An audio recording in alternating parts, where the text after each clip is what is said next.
मैं चौधरी शताब्दी S academy में आप सभी का हार्दिक स्वागत करता हूं।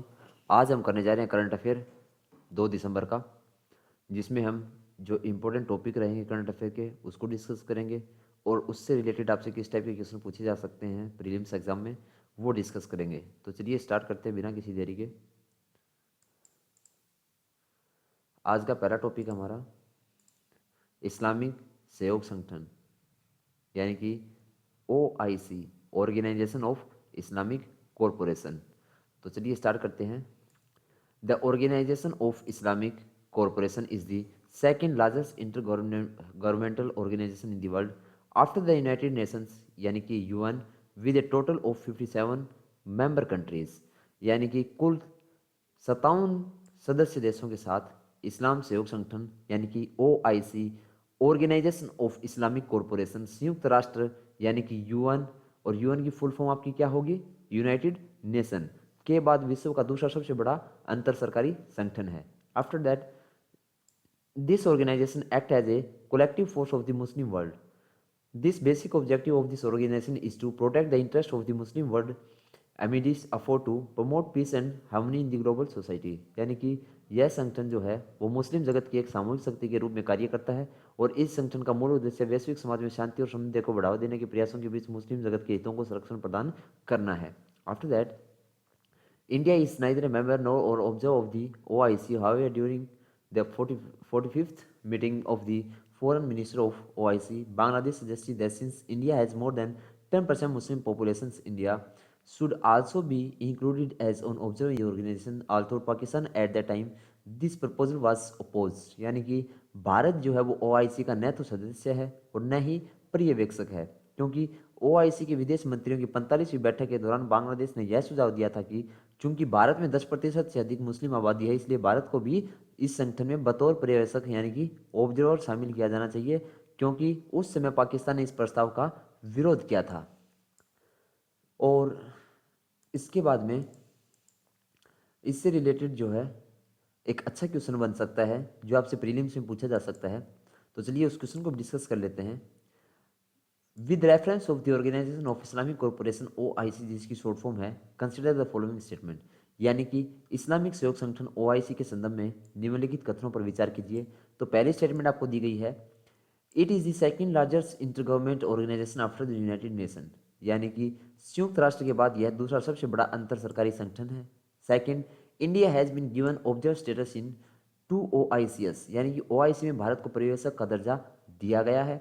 विच of the statement given above are correct, उपयुक्त जो कथन है उनमें से कौन सा हमारा सही है? तो हमारा ऑप्शन ए होगा, वो सही हो जाता है केवल एक, क्योंकि अभी जस्ट हमने डिस्कस किया था कि it is the second largest inter government organisation after the United Nation. तो हमारा answer will be option A, केवल एक। After that we are going to discuss next topic. तो हमारा अगला टॉपिक क्या होगा? उन्नत भारत अभियान योजना।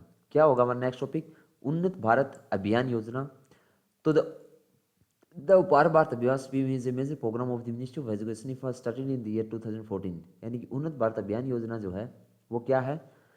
शिक्षा मंत्रालय का एक प्रमुख कार्यक्रम है। इसकी शुरुआत कब की गई थी? 2014 में की गई थी। Its aim is link higher education institution, इसकी शॉर्ट फॉर्म होगी HEIS, with a group of 5 villages so that this institution can contribute to the economic and social betterment of these rural communities on the basis of their knowledge, यानी कि उसका उद्देश्य जो है वो 5 गांव के एक समूह के साथ उच्च शिक्षा संस्थानों को जोड़ना है, ताकि संस्थान अपने ज्ञान के आधार पर इन ग्रामीण समुदायों को आर्थिक और सामाजिक बेहतरी में योगदान दे सकें।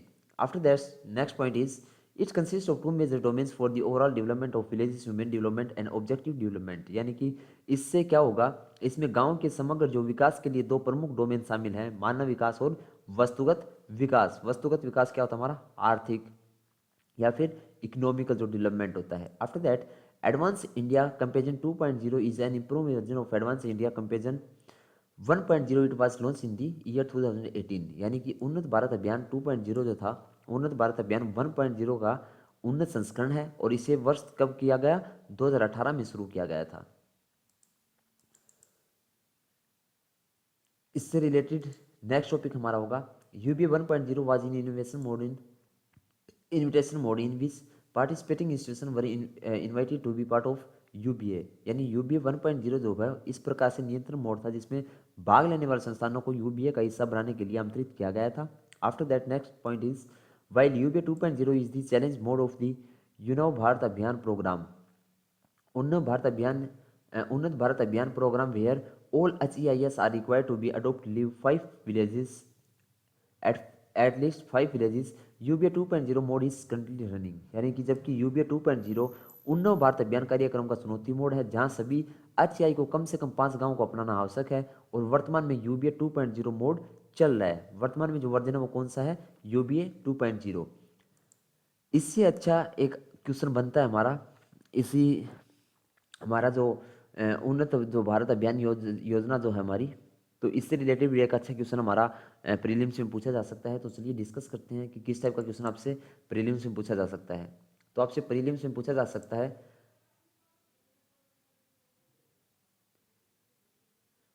With reference to the advance India comparison scheme consider the following statement, यानी कि उन्नत भारत अभियान योजना के संदर्भ में निम्नलिखित कथनों पर विचार कीजिए। आपको दो स्टेटमेंट दी गई हैं। First statement is this is a major programme of the ministry of education, यानी कि यह शिक्षा मंत्रालय का एक प्रमुख कार्यक्रम है। And second statement is it aim to link higher education institute with villages, यानी कि इसका उद्देश्य जो है वो उच्च शिक्षा संस्थानों को गांव के साथ जोड़ना है।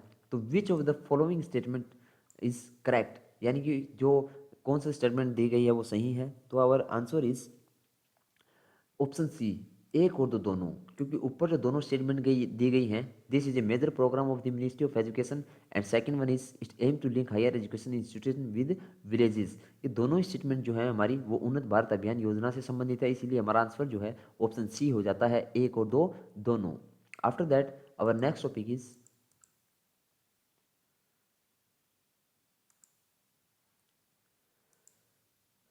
Now we are going to discuss भारतीय जनजातीय सहकारी विपणन विकास संघ, जिसको हम ट्राइफेड भी कहते हैं। तो the tribal cooperative marketing development association of Indian, जिसको ट्राइफेड भी कहते हैं, TRIFED, जिसकी फुल फॉर्म क्या होगी, tribal cooperative marketing development association of India, was established in the year 1987 under the multi-state corporation societies cooperative societies act 1984 as a national nodal agency under the aegis of ministry of the tribal affairs, यानी कि भारतीय जनजातीय सहकारी विपणन प्रयास विकास संघ जो है, जिसके शॉर्ट फॉर्म है ट्राइफेड, उसकी स्थापना 1987 में की गई थी बहुराज्य सहकारी समिति अधिनियम 1984 के तहत जनजातीय कार्य मंत्रालय के तत्वाधान में राष्ट्रीय नोडल एजेंसी के रूप में की गई है। TRIFED is a national level apex organisation under the administrative control of the ministry of tribal affair headquarters in new Delhi. Second हमारी स्टेटमेंट क्या है कि ट्राइफेड जो है वो जनजातीय कार्य मंत्रालय के प्रशासनिक नियंत्रण के तहत राष्ट्रीय स्तर का एक शीर्ष संगठन है, जिसका जो हेडक्वार्टर है वो कहाँ पे है, तो वो नई दिल्ली में है। After that next point is the TRIFOOD scheme is a joint initiative of the Ministry of Food Processing Industries, Ministry of Tribal Affairs and TRIFED to promote the enhanced value of minor forest product, यानी कि MFP। MFP की full form क्या होगी, minor forest produce, यानी कि सूक्ष्म one उत्पादों के संबंधित मूल्य को बढ़ावा देने के लिए ट्राइफेड योजना खाद्य प्रसंस्करण उद्योग मंत्रालय, जनजातीय मामलों के मंत्रालय तथा ट्राइफेड की एक संयुक्त पहल है।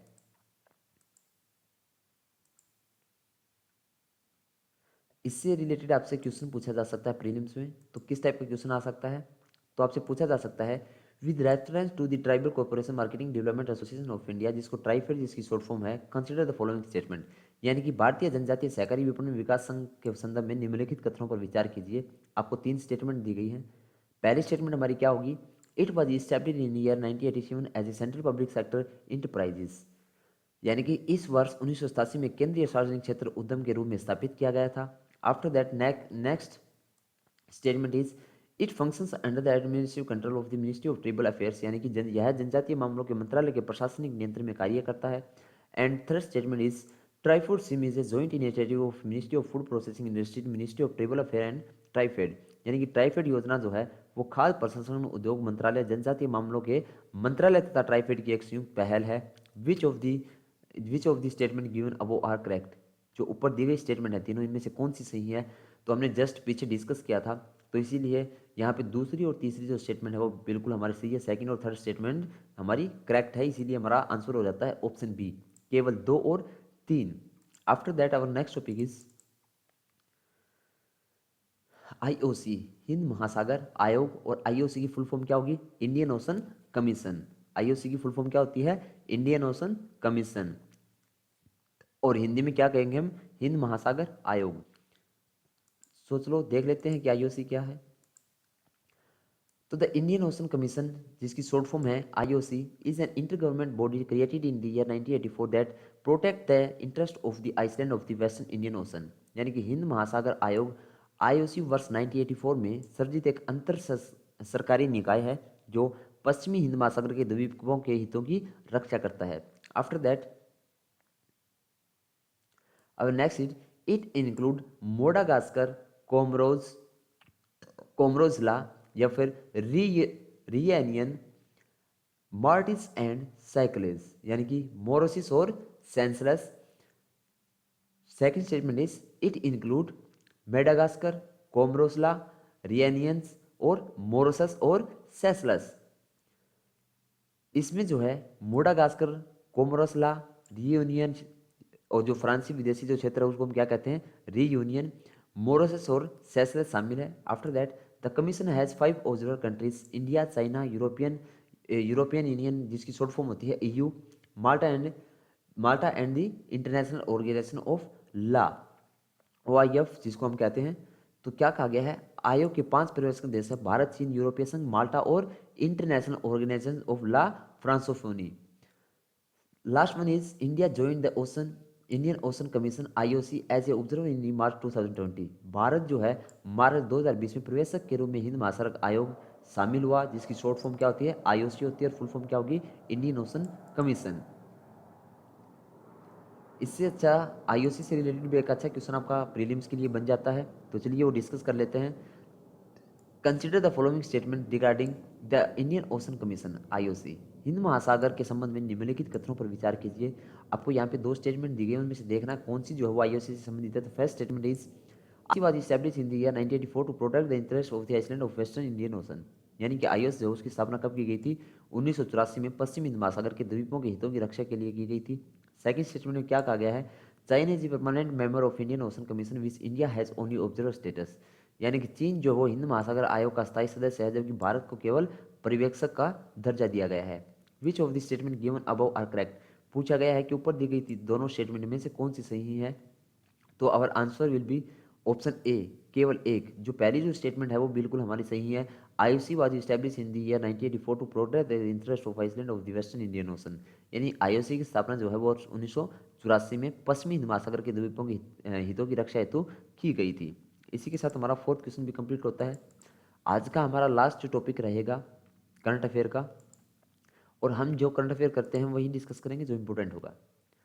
तो नेक्स्ट हम देख लेते हैं कि नेक्स्ट टॉपिक में आपसे क्या पूछा गया है। It is a survey based system in which the, अब हम करेंगे करियर प्रबंधक जो सूचकांक होते हैं उसके बारे में। तो it is a survey based system in which the respondent are asked about the change in their perception of the major business variable compare to the previous month. यानी कि यह एक सर्वेक्षण आधार प्रणाली है जिसमें उत्तरदाताओं से बीते महीनों की तुलना में प्रमुख व्यावसायिक चरों को लेकर उनकी धारणा में आए बदलाव के बारे में पूछा जाता है। व्यावसायिक चरों क्या होता है? हमारा प्रमुख जो होते हैं variables. After that, next is the PMI has been compiled by the IHS market for over 40 economics of the world। यानी कि PMI को जो है IHS मार्केट द्वारा विश्व की 40 से अधिक व्यवस्थाओं के लिए संग्रहित किया गया है। After that the purpose of PMI is the product provide information about current and future business condition to the company as policy makers and analyst. And third is investors. यानी PMI का उद्देश्य जो है वो कंपनी के नीति निर्माताओं, विश्लेषकों और निवेशकों को वर्तमान तथा भविष्य की व्यवसायिक स्थितियों के बारे में जानकारी प्रदान करना है। Next one is the PMI is calculated separately for the manufacturing and service sector affect after which a composite index is prepared। PMI की जो गणना है वो विनिर्माण और सेवा क्षेत्रों हेतु अलग अलग की जाती है, जिसके पश्चात एक समग्र सूचकांक तैयार किया जाता है। After that PMI is measured on an index from 0 to 100। यानी कि PMI जो है उसको 0 से लेकर 100 तक के सूचकांक पर मापा जाता है। Statistics above 50 indicate an expansion और growth in business activity over the previous month। जो 50 से ऊपर का आंकड़ा है बीते माह की तुलना में व्यावसायिक गतिविधियों में विस्तार या विकास को दर्शाता है। After that data below 50 indicate contraction, यानी कि 50 से नीचे का जो आंकड़ा है वो संकुचन को प्रदर्शित करता है, यानी गिरावट को।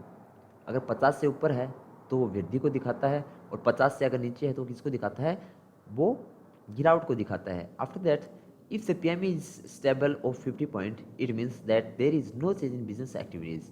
यदि पीएमआई को 50 अंकों पर स्थिर रहती है तो इसका मतलब क्या होगा, व्यवसायिक गतिविधियों में कोई भी परिवर्तन नहीं हुआ है, ना तो वहाँ पे आपका सूचकांक है जो उसमें वृद्धि हुई है, ना ही उसमें लॉस हुआ है किसी प्रकार का।